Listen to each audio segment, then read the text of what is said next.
What's up gamers, Dreamcast Guy here, and I just got done playing about 10 hours of Assassin's Creed Origins. Normally, I make it a point not to talk about a game until I've basically finished it, but with this, I don't think I'm going to. It's not that it's boring or just really bad, I just don't have a drive to keep going at this point.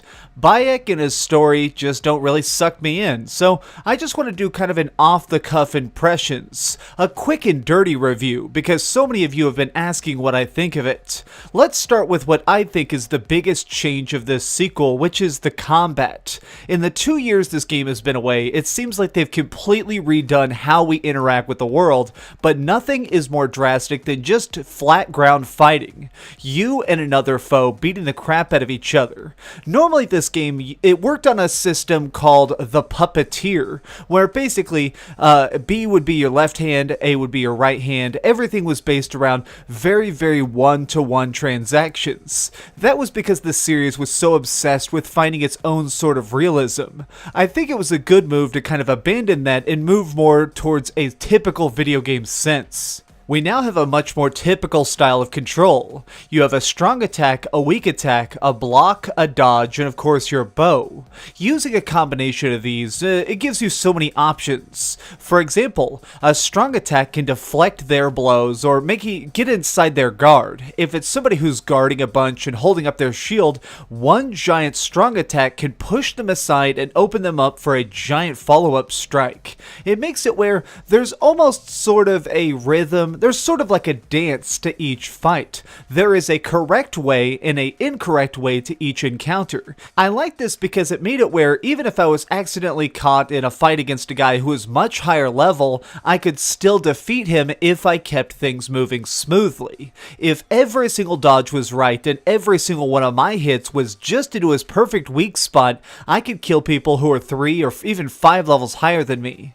Oh yeah, I should probably go into that real quick. The leveling system from the recent Assassin's Creeds is back, and I don't really like that. It's so weird that, I don't know, having us actually play this like an RPG. I always liked the earlier Assassin's Creeds because I felt so powerful. If I tracked my target, blended in, and did everything right, then I could take him out and get away undetected. Whereas here, now I have to worry about being good, being hidden, and also being the right level. There are times in this game where I found some sort of side quest that seemed interesting, and while following up on leads, I hit a part that was just impossible to progress. There'd be one soldier who was just slightly higher level and could kill me in a single hit, which doesn't make sense. Why is it that this person is just magically stronger than everybody else when really we're all just people? This can be partially counteracted with the stealth system. If somebody is a lot stronger than you, well, a stealth attack is still going to do a bunch of damage.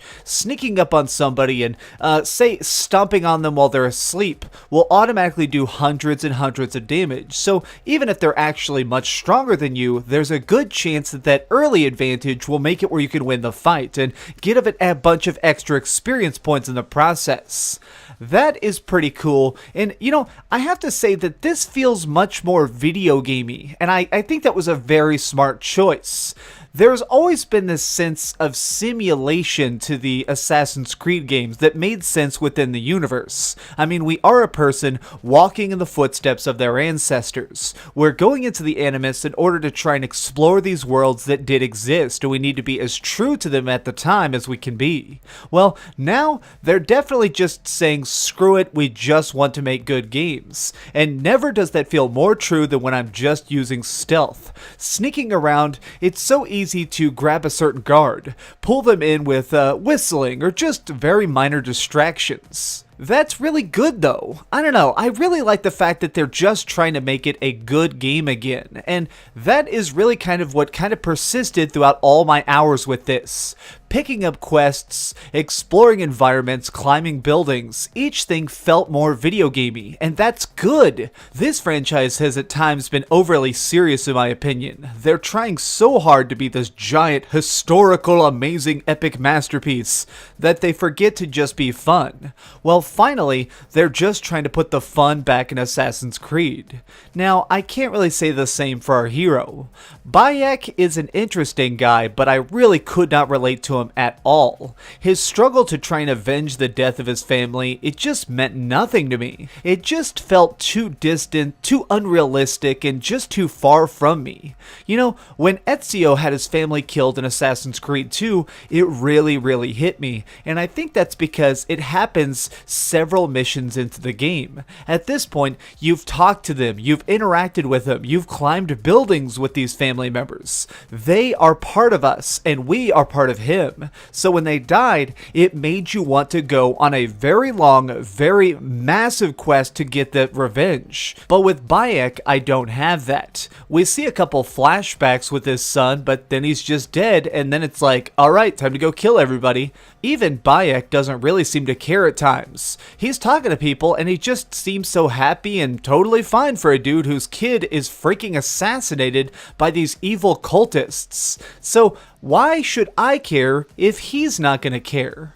On the other hand, I do think the new modern character is a very interesting touch. Somebody who's trying to get the attention of the bad guys by giving them information. I also like the fact that she's down there in this Egyptian ruin with 𝘽rigins' mummy. I thought that was really cool, the idea of really finding historical figures, getting their DNA, and then walking through it with an animus. It really kind of opens the door for the series, in my opinion, that maybe in the future we can see bigger and more famous historical figures, because we just have to get this modern character to go and find their body. Throughout all the clips you're seeing here, I'm sure you've noticed the fact that the graphics in this game are crazy. Specifically, the grass and nature, all the little details that kind of just usually you overlook are what are actually just so mind-blowing. I feel like they just had to create all new graphics engines in order to even run this. When I was trying to creep up on a target or climbing a building and just looking at the view, I was freaking stunned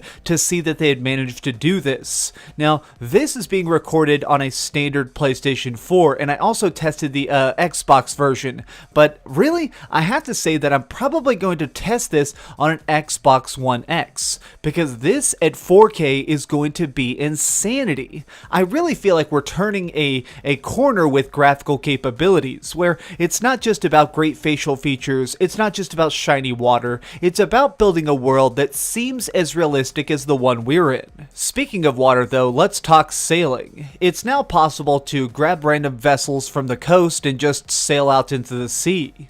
You can do stuff like find random quests, fight alligators, or even take over evil boats. This isn't at all like Assassin's Creed 4, and I haven't seen any like group combat in my 10 hours. For the most part, it seems like just a very interesting form of travel if you don't want to use fast travel, which is here and is very useful. I have to say that it's cool and it's beautiful, but I don't know how useful it will be.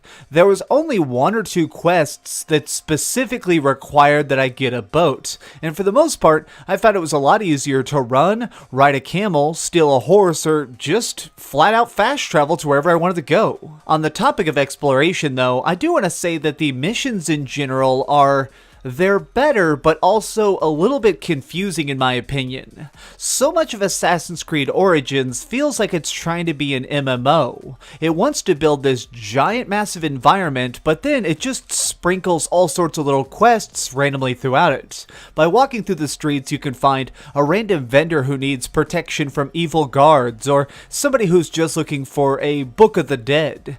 This is cool, but it also has this weird disconnected sense to it.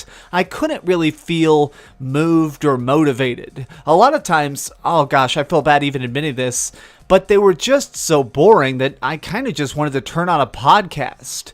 These random people just didn't matter, and a lot of times the voice acting was lame, the animations of their faces were just so flat, it felt like I was just picking up a random quest in World of Warcraft. It didn't matter, so I didn't get invested. The only reason I even did this stuff is because the experience bonus was so big. Just doing a couple of these could jump me several levels, give me more talent points, and give me access to better upgrades. I like the fact that I could get stronger, but I still really just hate This leveling system, it's so annoying that I have to constantly keep getting stronger to progress. If I see a target who's wandering through a city and I have a clear shot with my bow, why can't I just shoot him in the head? Why is it that it will randomly do 2 damage instead of 200 damage? This just seems like a weird way to try and slow us down and make us take more time in a world that doesn't really need our attention.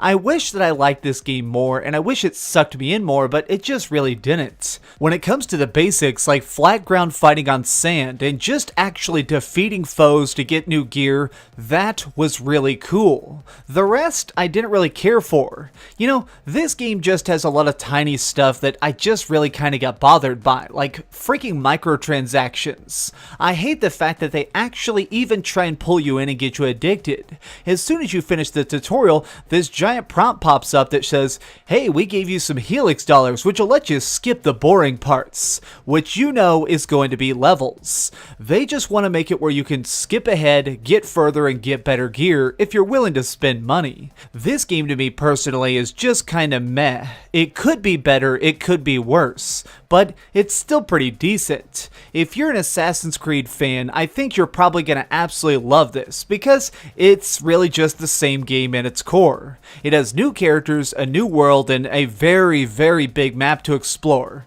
but it's not really reinventing the wheel. If you like this franchise, go into this with an open mind, or maybe, if possible, rent it. If I had to give it a rating after my 10 hours, I would give it a 7.5 out of 10. Nothing about this is broken, but nothing about it is really amazing. It's just you, a man in a world, and a giant quest for revenge. But how about you? Have you tried this yet? Let me know in the comments down below. If you enjoyed this video, please give it a thumbs up, share with your friends, and subscribe if you haven't already. But do me the biggest favor of all and keep dreaming. This kind of made me want to go back and play Assassin's Creed 2 again. You know, I may go do that. Oh, hey, I was just playing a little bit of Grand Theft Auto on my Darth Vader PSP. Are you curious what I'm going to come out with next? Well, if you click this button, you'll be subscribed to be the first to know.